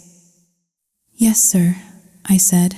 It was one of the most satisfying moments of my life. That evening, after Catherine had left in a storm of threats and tears, Liam and I sat down to dinner. The silence was different this time, less awkward, more charged. He slid a small, beautifully wrapped box across the table to me. "What's this?" I asked. "Open it." Inside was a brand new smartphone. "Why are you giving this to me?" I asked, stunned. I'd never owned a phone in my life. "Because," he said, a small smile playing on his lips, "you're a 20-year-old woman in the 21st century. It's time you had one. And so I can call you when I need you." He took the phone, programmed his number into it, and showed me how to use it. "See, it's easy." Later that night, he knocked on my bedroom door. I was sitting in front of the mirror, experimenting with some of the makeup he had insisted on buying for me earlier that week. A little lipstick, a touch of mascara. I barely recognized the girl staring back at me.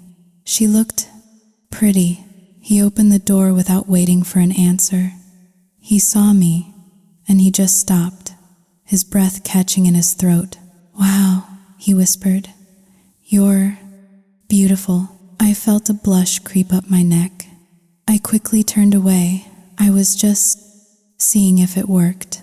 "It works," he said, his voice husky. He took a step into the room, and the space suddenly felt very, very small. "Rebecca." He took another step.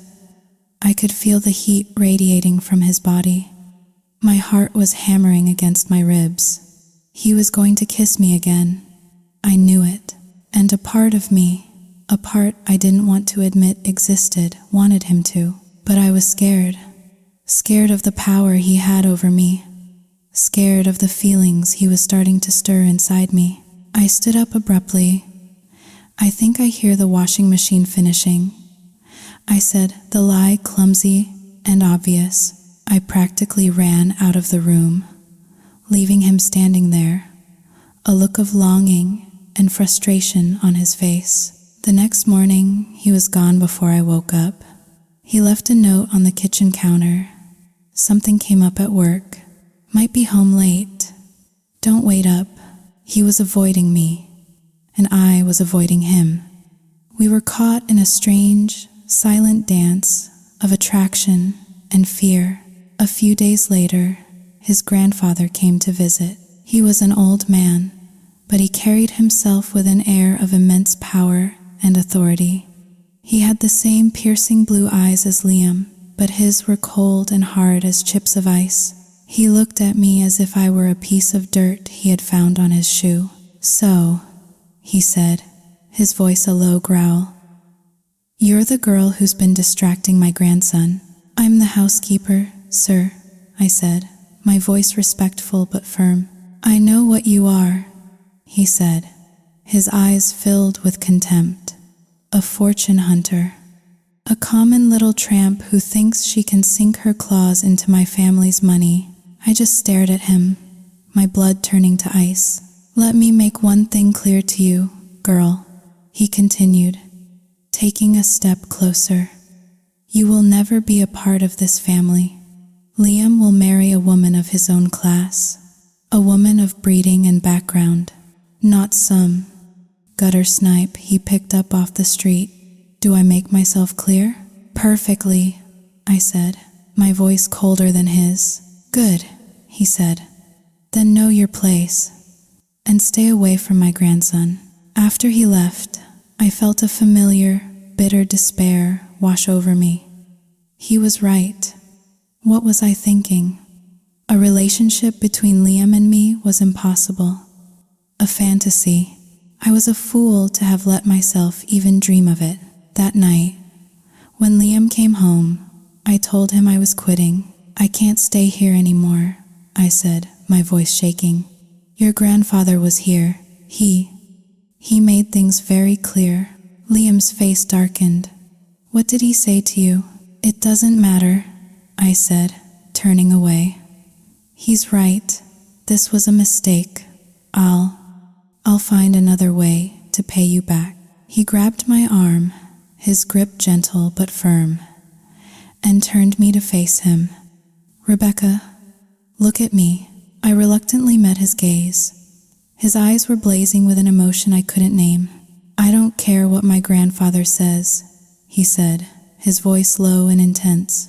I don't care about his money, or his expectations, or his goddamn family dynasty. The only thing I care about is you. And then he said the words I had been so desperately trying not to hear. The words that I knew would be my undoing. I'm falling in love with you, Rebecca. The dam inside me broke. All the loneliness, all the fear, all the longing I had been suppressing for weeks, for months, for a lifetime. It all came pouring out. I loved him too. God help me, I loved him. He pulled me into his arms, and this time, when he kissed me, I didn't pull away. I kissed him back with all the desperate, hungry passion of a woman who had been starved of love her entire life. That night, we became lovers, and for a few short, stolen weeks, I allowed myself to be happy. I let myself believe that maybe, just maybe, a girl like me could have a fairy tale ending after all. But fairy tales, as I should have known, are just stories. And my story was destined to be a tragedy. One evening, Liam came home with a grim look on his face. My grandfather is sending me away, he said. There's a big project down south. He's insisting I go and oversee it personally. For how long? I asked, a sense of dread creeping into my heart. A couple of weeks, he said, pulling me into a hug. It's nothing. I'll be back before you know it. And when I get back, we're going to get married. I looked at him, my eyes wide. Married? Yes, he said, his voice filled with a fierce, unwavering certainty. I don't care what anyone says. I love you, and I want to spend the rest of my life with you. The night before he left, he held me in his arms, and we made plans. We would go to the beach, he said. He would teach me how to swim. We would build a life together, far away from the judgment of his family and the ghosts of my past. The next morning, as he was about to leave, I did something I had never done before. I stood on my tiptoes and kissed him on the cheek. Hurry back, I whispered. He touched his cheek, a dazed, happy smile on his face. You know what? He said to his assistant, who was waiting by the car. Cancel the flight. I'm staying home with my wife. The assistant laughed and gently pushed him towards the car. Come on, boss. The old man will have both our heads. It's only 2 weeks. She'll be here when you get back. I watched them drive away, a strange, unshakable sense of foreboding settling over me like a cold, damp shroud. I should have listened to it. The day after Liam left, the mansion felt vast and empty. The silence, which had once been a comfort, now felt oppressive. I missed him with an ache that was physical, a hollow space in my chest that nothing could fill. I spent the day cleaning, rearranging furniture, anything to keep my hands busy and my mind from dwelling on the suffocating loneliness. That night, after a solitary dinner, I took the trash out. The bin was at the end of the long, tree-lined driveway, a good 100 yards from the house. It was a dark, moonless night, the only light coming from the distant glow of the city. As I was walking back towards the house, a black van, its headlights off, screeched to a halt beside me. Before I could even register what was happening, the side door slid open. 2 large, burly men jumped out. I opened my mouth to scream, but one of them clamped a rough, foul-smelling hand over my mouth. The other grabbed me from behind, his arms like steel bands around my chest. I struggled, kicking and thrashing, but it was useless. They were too strong. One of them pulled a thick, black sack over my head, plunging me into a world of suffocating darkness. The last thing I heard before a sharp, brutal blow to the back of my head sent me spiraling into unconsciousness was the sound of the van door slamming shut. When I woke up, it was to a pain so profound, so all-encompassing, that for a moment, I thought I was already in hell. I was lying on a cold, damp, concrete floor. The black sack was gone. I was in what looked like an abandoned warehouse, the air thick with the smell of dust, mold, and decay. My body was a symphony of agony. My head throbbed. My vision swam in and out of focus. My face was swollen and bruised. My lips split open. I tasted the coppery tang of my own blood. They had beaten me viciously. A man was standing over me, a silhouette against the single, bare light bulb that hung from the ceiling. "So, you're finally awake," he said, his voice a low, gravelly rumble. Who are you?" I croaked, my throat raw. "What do you want?" He chuckled, a mirthless, chilling sound. "You really don't know why you're here, do you?" He crouched down, bringing his face close to mine. He was a hard-looking man, with cold, dead eyes and a scar that snaked across his cheek. "Let me enlighten you," he said, his voice dropping to a menacing whisper. "You're here because you flew too close to the sun, little Icarus. You, a worthless piece of trash from the gutter, dared to dream of marrying the grandson of one of the most powerful men in this country. Did you really think he would allow that to happen? The old man, Liam's grandfather, of course. He wants you gone," the man continued, "permanently. But, lucky for you, he's a man of, shall we say, sentiment. He doesn't want to have to explain your dead body to his precious grandson. So, he's giving you a choice." He stood up and began to pace. "Choice 1, he said, holding up a single, grimy finger. "You disappear. You take the generous sum of money he's offering you. You change your name. You move to another country. And you never, ever, under any circumstances, try to contact Liam Hayes again. You become a ghost. A bad dream he'll eventually forget." He stopped pacing and looked down at me, a cruel smile playing on his lips. "Choice 2 is that we kill you. Right here, right now. We dump your body in the river, and no one ever finds you. Liam will be sad for a while, sure, but he'll get over it. People always do." He leaned in close again, his breath hot and foul.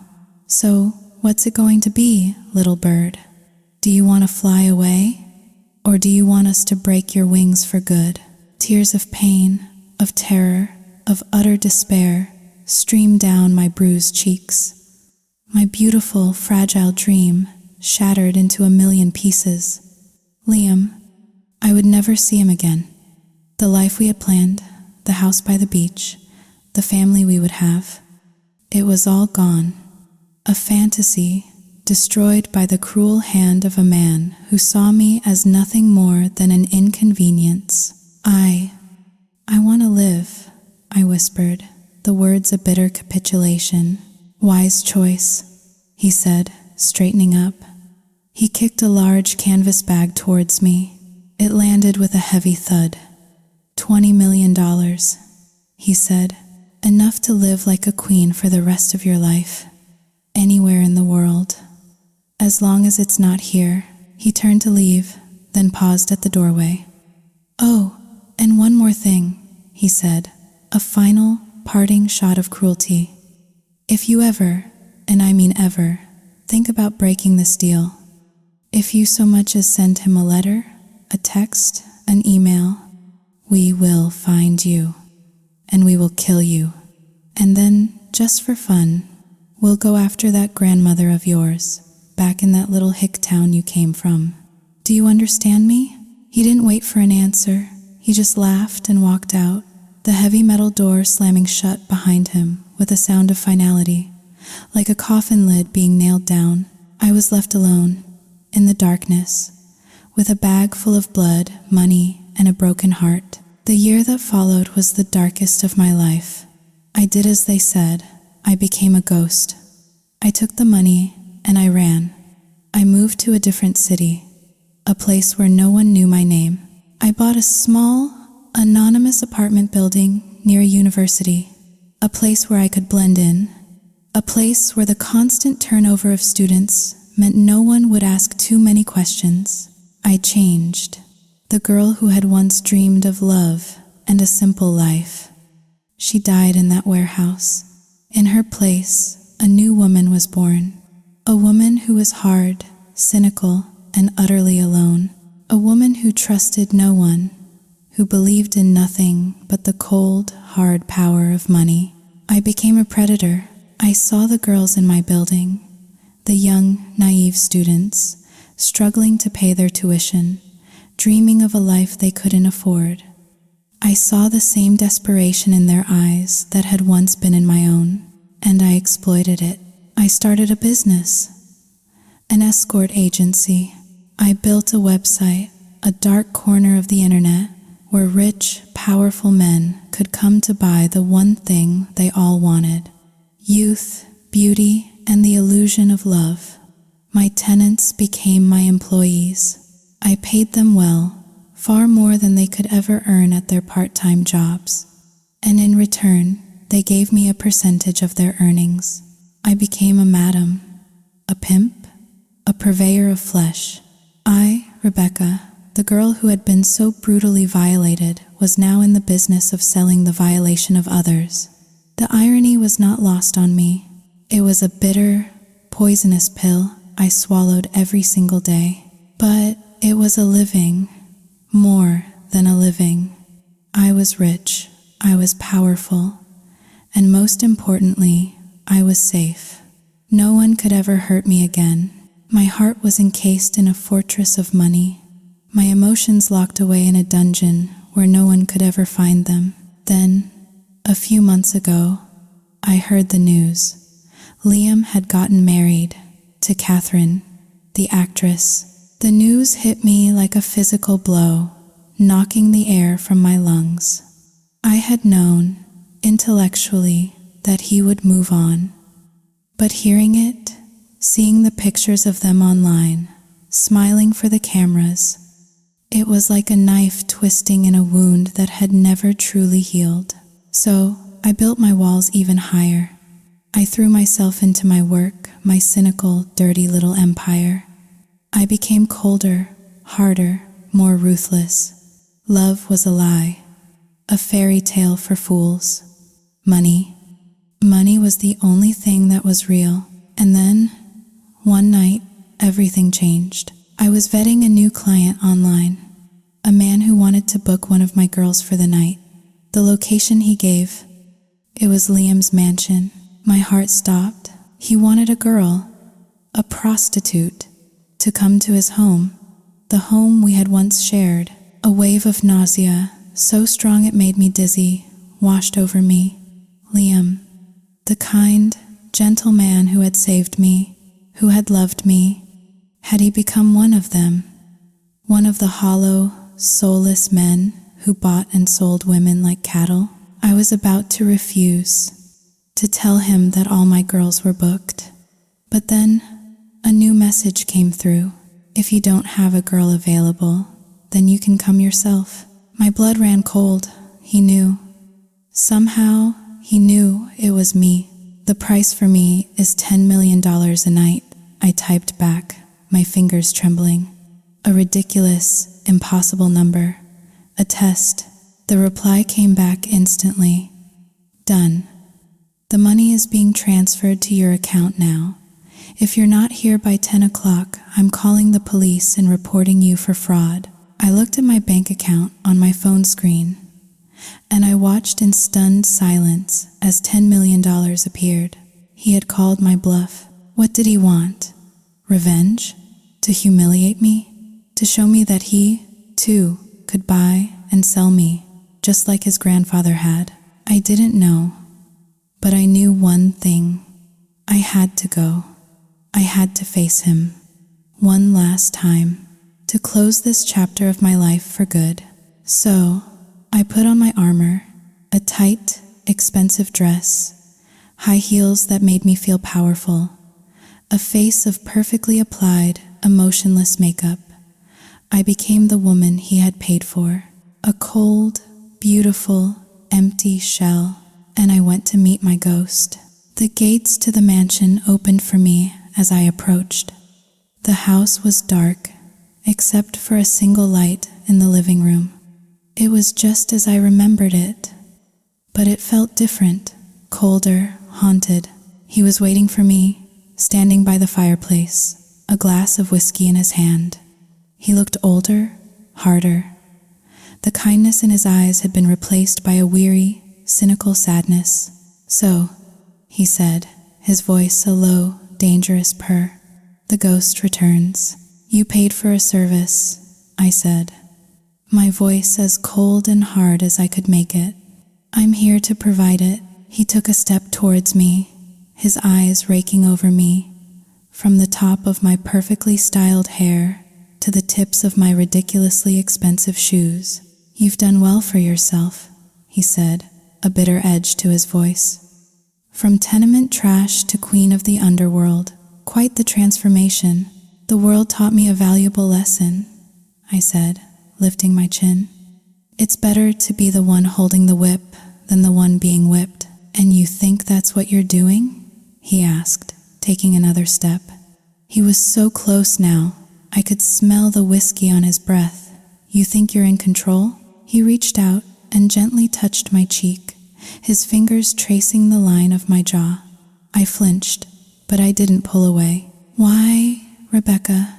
he whispered, his voice cracking with a pain he could no longer conceal. "Why did you leave me?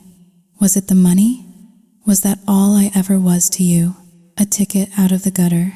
I had to hurt him. I had to make him hate me. It was the only way to protect him, to protect myself."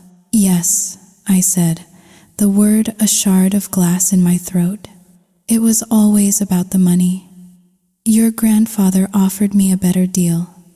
It's as simple as that." I saw the hope in his eyes die. It was like watching a light being extinguished. "I see," he said, his voice hollow. He stepped back, the space between us now, a vast, unbridgeable chasm. "Well, you're right. A deal is a deal. $10 million for a night. Let's not keep the meter running." He turned and started walking towards the grand staircase. "Shall we?" he said, without looking back. My heart was screaming. "Tell him the truth. Tell him you love him.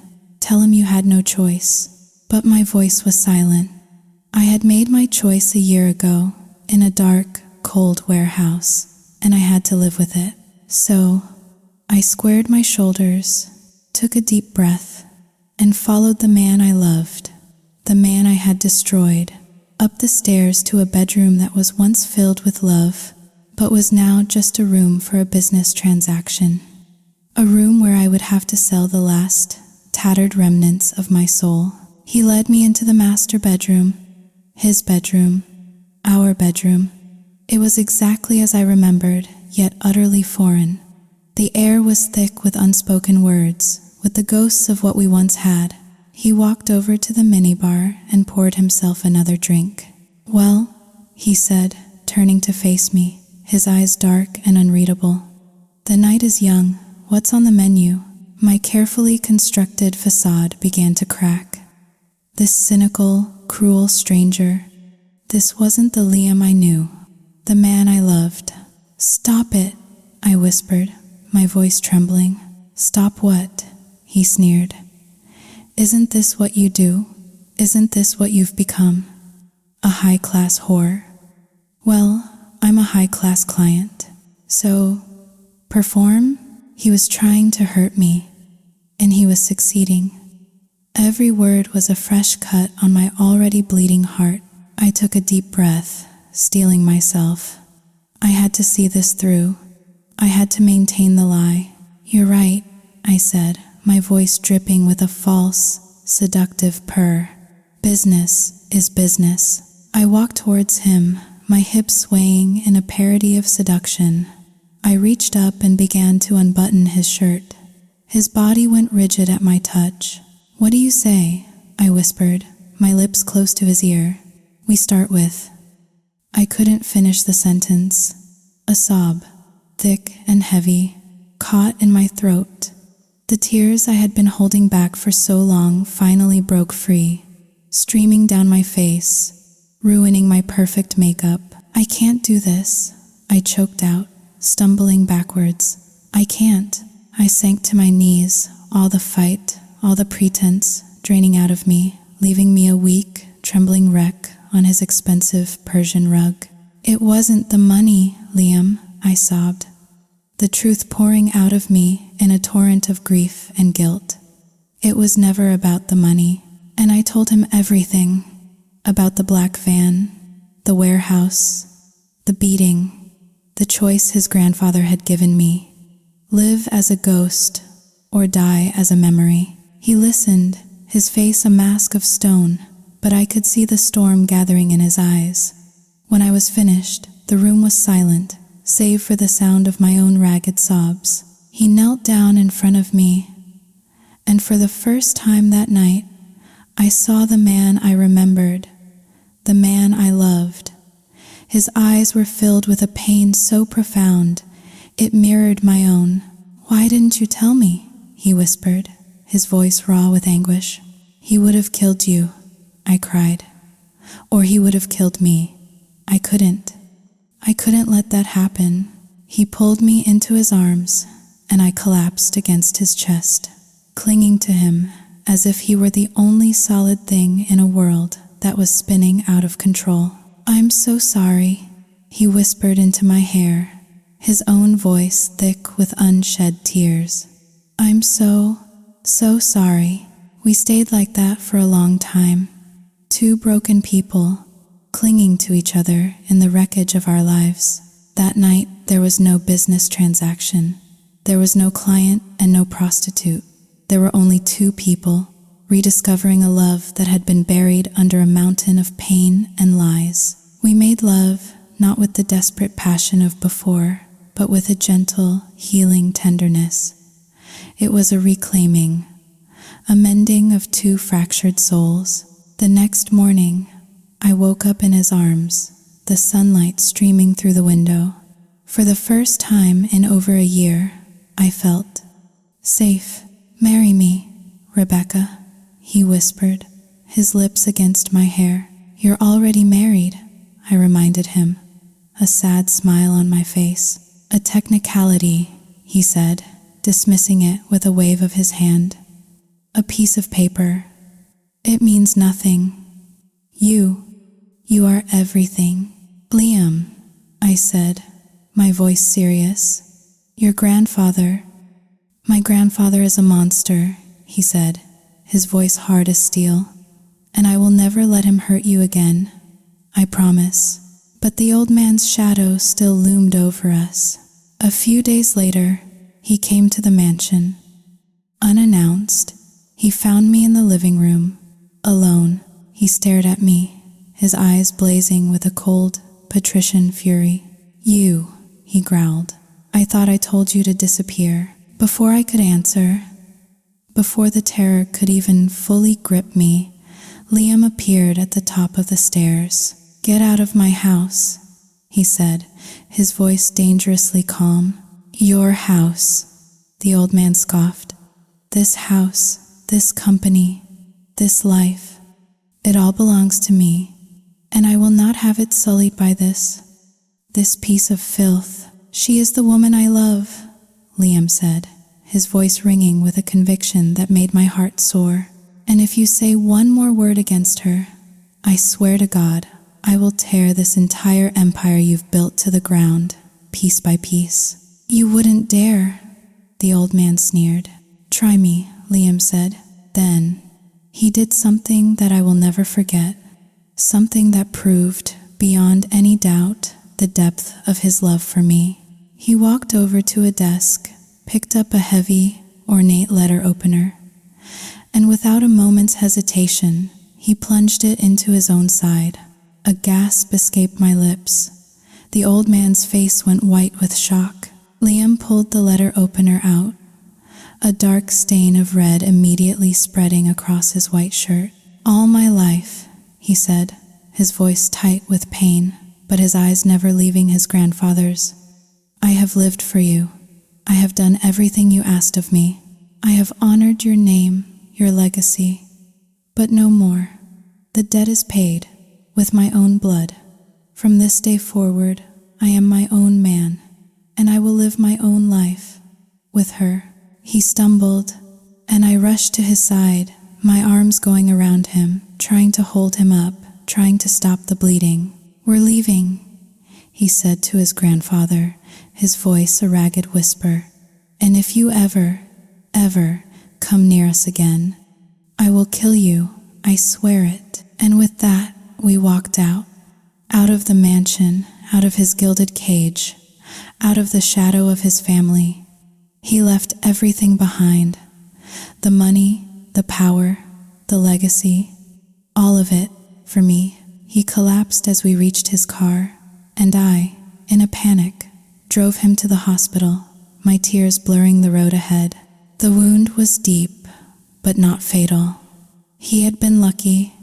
As he lay in the hospital bed, pale but smiling, I knew that we had finally, truly won. "It's all gone, you know," he said, his voice weak but happy. "The money, the company. I have nothing left to give you." I took his hand and held it to my cheek. "You have everything I've ever wanted," I whispered, and we started over. We moved into my apartment building. His former assistant, a loyal man named Daniel, who despised the old man, helped us. We lived a simple life. I managed the building, and he learned how to be normal. He learned how to cook. He learned how to do laundry. He learned how to be happy with nothing but the woman he loved by his side. A few months later, I found out I was pregnant. The joy on his face when I told him. It was a light so bright, it could have illuminated the entire city. It was Daniel who finally convinced the old man. He went to the hospital where his former boss was now living out his lonely days, sick and broken by his grandson's betrayal. "She's a good woman, sir," Daniel told him. "She loves him. Even when he had nothing, she loved him. And now, you're going to be a great-grandfather." Something in the old man finally broke. He called us. He asked us to come to the hospital. He looked so small, so frail, lying in that hospital bed, hooked up to a web of tubes and machines. "I'm sorry," he whispered, tears streaming down his wrinkled cheeks. I was wrong, and in that moment, all the hatred, all the bitterness I had held for him, it all just melted away. He was just a lonely old man, terrified of losing the last person he had in the world. We forgave him. A year later, Liam and I were married. It wasn't a grand affair in a cathedral.